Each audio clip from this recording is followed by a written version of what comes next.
Bueno, hola, me presento. Yo soy Nayeli Morán Álvarez del grupo 3752 y les voy a estar dando el tema 4.2, que es estómago y duodeno. Y como subtemas vamos a ver gastritis aguda y crónica, úlcera péptica, el adenocarcinoma gástrico y el tumor del estroma gastrointestinal. Empezando con un poco de anatomía, pues recordemos que el estómago tiene 4 regiones anatómicas funcionales, que es el cardias, el fondo, el cuerpo y el antro. El cardias, pues va a estar revestido de células foveolares secretoras de mucina que van a formar glándulas. Y el antro, pues sus glándulas contienen las células endócrinas, que pues, son las células G, que van a liberar gastrina para estimular la secreción luminal de ácido por las células parietales en el fondo y en el cuerpo gástrico. Y pues el cuerpo y el fondo van a tener glándulas que van a contener células principales que van a producir y secretar enzimas digestivas como puede ser la pepsina. Empezando con la gastropatía y la gastritis aguda, pues son cosas diferentes. La gastritis aguda es la inflamación aguda de la mucosa gástrica y la gastropatía es una alteración de la mucosa, pero no se debe a una inflamación. La gastritis aguda se produce por una lesión en la mucosa y esta, debido a la inflamación, va a tener neutrófilos. Y la gastropatía se produce por una lesión celular y va a haber también una regeneración. Y en esta no hay o puede que haya muy pocas células inflamatorias. Hay varias causas para cada una de ellas. Las causas de gastropatía pues son varias, ¿no? Es el uso crónico de los AINES, una hipertensión portal, el consumo crónico de alcohol, el reflujo biliar crónico, la radiación, la isquemia y la gastropatía que evoluciona a una gastritis, como una erosión aguda de la mucosa o una hemorragia. Y en cuanto a causas de la gastritis aguda, puede ser por una infección por Helicobacter pylori, los AINES igual, el alcohol, el estrés agudo, la ingesta de sustancias corrosivas, las infecciones virales y el reflujo biliar. En cuanto a su patogenia, pues recordemos que la luz gástrica es ácida y pues el pH se aproxima a 1. Y esta acidez pues contribuye a la digestión, pero puede provocar también lesiones en la mucosa. Por lo tanto, la mucosa gástrica tiene sus propios factores protectores, que son los que vemos en el lado izquierdo abajo. Este, Entre ellos, pues tenemos a la secreción del moco superficial, que pues la mucina, que es secretada por las células foveolares de superficie que se encuentran en el cardias, forma una capa de moco que va a impedir el contacto directo entre las partículas del alimento y el epitelio. La secreción de bicarbonato se da porque pues, una capa mucosa va a fomentar la formación de una capa no agitada de líquido sobre el epitelio que va a proteger a la mucosa. Esta capa tiene un pH neutro debido a la secreción de iones de bicarbonato por las células del epitelio de superficie. El flujo de la mucosa gástrica va a tamponar de forma eficaz y va a eliminar los protones que van a retrodifundir hacia la lámina propia, y también pues la mucosa gástrica tiene una capacidad regenerativa epitelial. Eh, Tanto la gastropatía como la gastritis aguda y la gastritis crónica este, aparecen cuando se altera alguno de estos factores protectores. Y hay varias causas por las cuales se puede pues generar como un desequilibrio en estos factores. Entre ellas, pues son las que tenemos en la columna de medio, donde dice lesión. Pues vamos a tener que una infección por Helicobacter pylori es una causa, ya que una lesión gástrica que esté asociada a uremia y que afecte a pacientes que tengan una infección de Helicobacter pylori, va a hacer que haya una inhibición de transportadores gástricos de bicarbonato por los iones de amonio. Eh, También pues los fármacos antiinflamatorios no esteroideos van a inhibir la síntesis dependiente de la ciclooxigenasa y de prostaglandinas E2 y también de la I2. Y esto va a estimular casi todos los mecanismos defensivos, o sea, la secreción de moco, el bicarbonato, el flujo mucoso y la restitución del epitelio. Igual se ha visto que en en pacientes de la tercera edad hay mayor incidencia de este tipo de patologías, ya que hay menor secreción de bicarbonato y de mucina en estos pacientes, y también en pacientes que se encuentran a grandes alturas se ha visto que tienen mayor incidencia por la hipoxemia y el menor aporte de oxígeno que reciben. Y bueno, en cuanto al tabaco y el alcohol, pues son sustancias químicas potentes que van a producir lesión en la mucosa como una consecuencia del daño directo de las células epiteliales y estromales. En cuanto a la clínica, ambas pueden ser asintomáticas o producir síntomas de dispepsia, como son el dolor epigástrico, las náuseas, el vómito y el adelgazamiento, entre otros. Y si los síntomas son graves, puede llegar a progresar esto y hacer que se genere alguna erosión, una úlcera mucosa, una hemorragia, una hematemesis, la melena o una pérdida masiva de sangre. En cuanto a la morfología, la verdad es que la gastropatía y la gastritis aguda no encontré que hubiera mucho en cuanto a lo que se ve en un corte histológico, realmente es difícil de ver, pero de lo que encontré es que hay un edema moderado en la lámina propia, hay ligera congestión vascular, el epitelio superficial va a tener hiperplasia de las células foveolares, los neutrófilos también van a estar presentes en las células epiteliales o incluso dentro de la luz de las glándulas mucosas. Y la lámina propia va a tener linfocitos y células plasmáticas. Ahora, en la gastritis crónica, la causa más común para la gastritis crónica es Helicobacter pylori, pero igual hay otras causas como es una gastritis autoinmunitaria, alguna lesión por radiación, el reflujo biliar crónico, una lesión mecánica y afectación por enfermedades sistémicas como es Crohn o amiloidosis. Regresando a la causa más frecuente, que es pues Helicobacter pylori, en una biopsia gástrica vamos a observar pues el bacilo en forma helicoidal o en forma curva. Los factores de riesgo principales es pobreza o estar en condiciones de hacinamiento o residencia en áreas rurales y personas que tengan más de 60 años. La transmisión es principalmente fecal oral y esta gastritis tiene un predominio antral y puede que se produzca mayor cantidad de ácido o que se produzca la misma cantidad. En cuanto a la patogenia, pues se va a iniciar con un incremento de la producción local de la gastrina. Esto va a aumentar la masa de las células parietales dentro del cuerpo gástrico y va a hacer que se incremente la secreción de ácido. Y como va a haber pues mucho ácido, esto pues genera mayor riesgo de enfermedad ulcerosa péptica, gástrica o duodenal. Y como les mencionaba que el sitio o la localización más común de esta gastritis es en la zona antral, sí puede llegar a evolucionar hasta afectar el cuerpo y el fondo gástrico. Y esto da lugar a una gastritis atrófica con reducción de la masa de las células parietales y una metaplasia intestinal.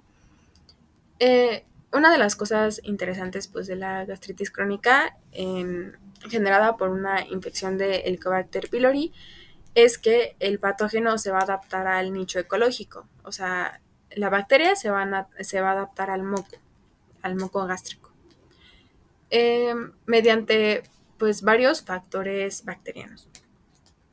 Y aquí los puse. Tenemos primero a los flagelos, que pues los flagelos van a permitir que la bacteria sea móvil en el moco viscoso. Tenemos a la ureasa, que va a generar amoníaco a partir de la urea endógena.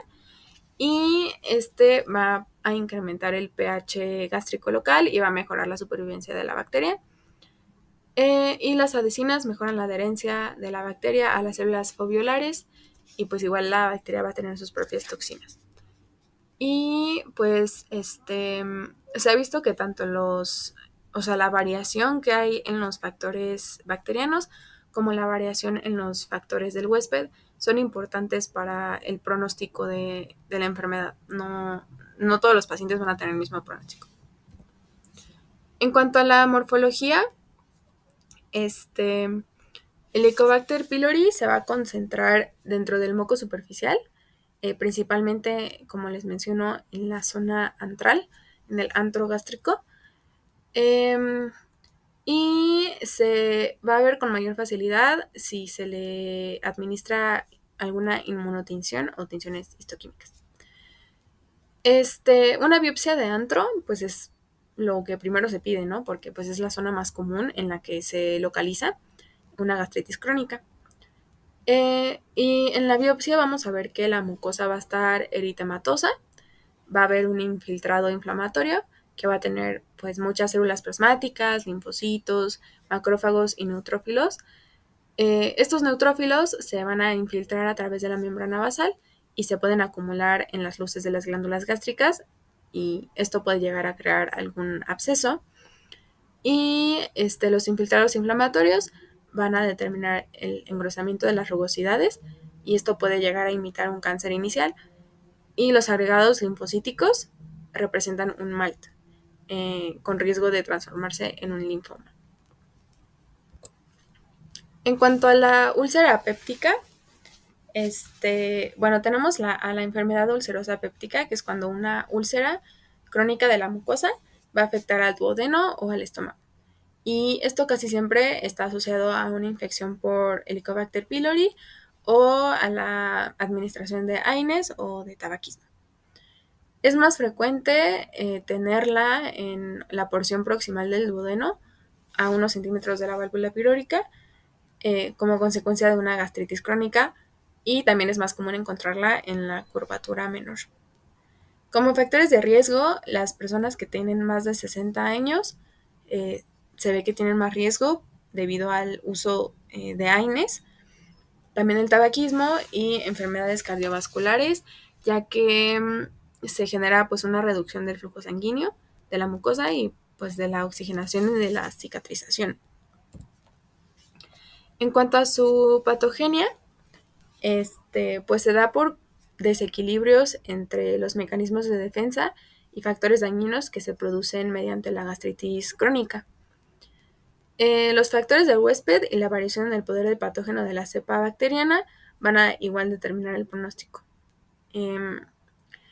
En cuanto al tratamiento, pues va a ser erradicar a Helicobacter pylori y neutralizar el ácido gástrico. Se suelen administrar los inhibidores de la bomba de Potrones y también se retiran las sustancias causales, como pueden ser pues los AINES, ¿no? Y aquí también se van a incluir los AINES, o sea, los inhibidores selectivos de la COX-2 que van a interferir en la cicatrización de la mucosa. En cuanto a la clínica, los pacientes van a referir ardor o dolor epigástrico. Algunos pacientes pueden tener una anemia ferropénica, hemorragia o incluso perforación. El dolor suele aparecer de 1 a 3 horas después de comer y va a empeorar por la noche. También se ha visto que pues, pueden presentar náuseas y vómitos, eructos y adelgazamiento. Y si la úlcera es penetrante, el dolor va a estar referido principalmente en la espalda, en el hipocondrio izquierdo o en el tórax. En cuanto a la morfología, van a formar lesiones redondas o incluso pueden ser ovaladas. Se les dice que son lesiones en sacabocados. El margen de la mucosa se encuentra al mismo nivel que la mucosa circundante. Y si el margen se eleva, es como un signo característico de cáncer. Y bueno, la base de las úlceras pépticas es lisa y limpia por la digestión péptica del exudado. Es lo que estamos viendo en la imagen de arriba, es el defecto con los bordes limpios. Y en la imagen de abajo vemos el tejido de granulación, que pues, va a tener vasos inmaduros, los leucocitos mononucleares y la cicatriz fibrosa o colágena. Todo eso en la base de la úlcera. Y bueno, las úlceras activas van a estar revestidas por una capa de restos fibrinoides con un infiltrado inflamatorio de predominio neutrófilo. Y la cicatrización puede afectar el espesor de la pared y hacer que la mucosa circundante genere unos pliegues. Pasando con el adenocarcinoma gástrico, esta es la neoplasia maligna más frecuente del estómago y pues constituye alrededor del 90% de los cánceres gástricos. La mayoría se van a localizar en el antro gástrico y en la curvatura menor, y vamos a tener dos tipos de de adenocarcinoma gástrico. Tenemos el intestinal y el difuso. El intestinal va a ser, va a generar tumores voluminosos como bien delimitados, y el difuso va a hacer que se engruese la pared gástrica. Como primeros síntomas, van a asemejar una gastritis crónica y una enfermedad ulcerosa péptica. A menudo estos se van a descubrir en estadios avanzados, ya que los pacientes suelen como preocuparse, ya que aparecen síntomas de adelgazamiento, de anorexia, de saciedad temprana, anemia o incluso una hemorragia. Y las metástasis más comunes son a ganglios linfáticos centinelas supraclaviculares, los periumbilicales, el axilar izquierdo, los ovarios y el fondo de saco de Douglas. En cuanto a la patogenia, las mutaciones hereditarias, va a ser principalmente una mutación hereditaria, y la más común es la pérdida de función en el gen supresor tumoral CDH1, que va a codificar la proteína de adhesión celular, que es la cadherina E. Estas mutaciones con pérdida de función del CDH1 van a estar presentes en el 50% de los tumores gástricos difusos, que son los que van a engrosar la pared gástrica. Y los cánceres gástricos de tipo intestinal, que son los delimitados, los de masa voluminosa, se asocian a mutaciones que van a provocar un aumento de la señalización a través de la vía de WNT. La expresión de la cadherina E se va a encontrar disminuida en el resto de los tumores difusos debido a una hipermetilación y el silenciamiento del promotor del CDH1. Y pues las variantes de los genes proinflamatorios, como puede ser la interleucina 1 beta y la interleucina 1, se asocian a un riesgo elevado de cáncer gástrico en pacientes que tienen gastritis por Helicobacter pylori. El cáncer gástrico de tipo intestinal se forma a partir de lesiones precursoras, mientras que el cáncer gástrico difuso no está asociado a lesiones. Ambos van a tener una edad promedio de presentación de alrededor de los 55 años y la relación de hombres a mujeres es de 2:1. Las invasiones locales más frecuentes es en el duodeno, en el páncreas y en el retroperitoneo. Y el tratamiento, pues, es la resección quirúrgica, porque, se ha visto que mediante la resección quirúrgica la supervivencia a 5 años del cáncer gástrico puede superar el 90%, incluso si existen metástasis ganglionares. Y respecto a las fotos, la foto de arriba es un cáncer gástrico de tipo intestinal. Entonces ahí podemos ver pues una masa bien delimitada, es una masa voluminosa, mientras que en el cáncer gástrico difuso, que es la imagen de abajo, vemos el engrosamiento de la pared gástrica. Y pues se ve que los pliegues rugosos están parcialmente perdidos, pero no existe como una masa dominante, como vemos en la imagen de arriba. En cuanto a la morfología, pues igual va a ser distinta, ¿no? Dependiendo del tipo de adenocarcinoma gástrico que tengamos. Una morfología intestinal, que pues como ya les dije, que van a formar tumores bien delimitados y voluminosos, se van a componer de estructuras glandulares. Este es el de la imagen de arriba. Y estos van a crecer a lo largo de frentes cohesivos para formar una masa exofítica o un tumor infiltrante ulcerado. Mientras que la morfología difusa se va a componer de células en anillo de sello. Estas células van a infiltrar la pared gástrica debido a que hay una ausencia de la cadherina E.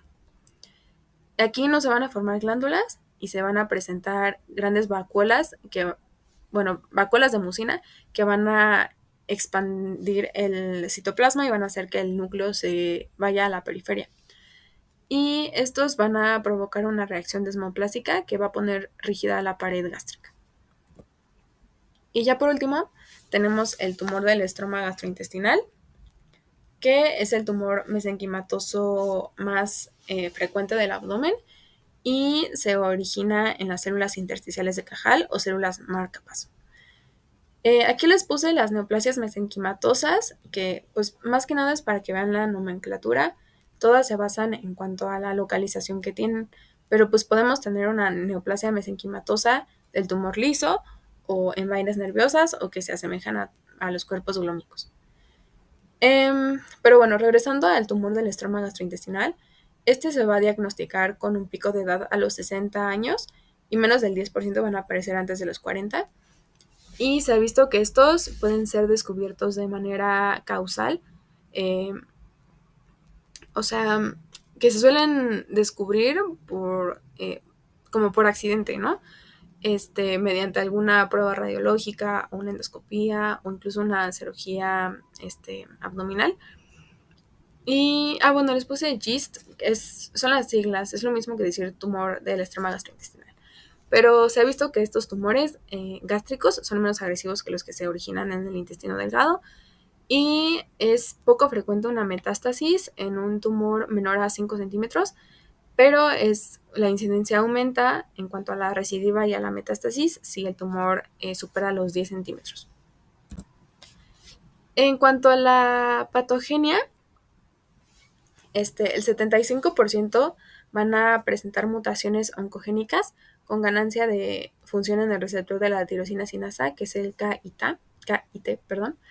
Y el 8% van a presentar mutaciones que activan el receptor de la tirosina sinasa relacionado al receptor alfa del factor de crecimiento derivado de plaquetas, que es el PDGFRA. En cuanto a la clínica, si el paciente presenta una úlcera de la mucosa, pues puede ocasionar una hemorragia y la mitad de las personas que tienen estos tumores van a presentar anemia o síntomas relacionados a ella. El tratamiento pues es la resección quirúrgica completa, pero el pronóstico la verdad es que se relaciona con el tamaño, el índice mitótico y la localización del tumor. En cuanto a la morfología, los tumores gástricos, los GIST gástricos, pueden alcanzar más de los 30 centímetros de diámetro. Realmente no es como que haya un rango, o sea, pueden pues medir lo que sea, ¿no? Suelen formar una masa solitaria y bien delimitada.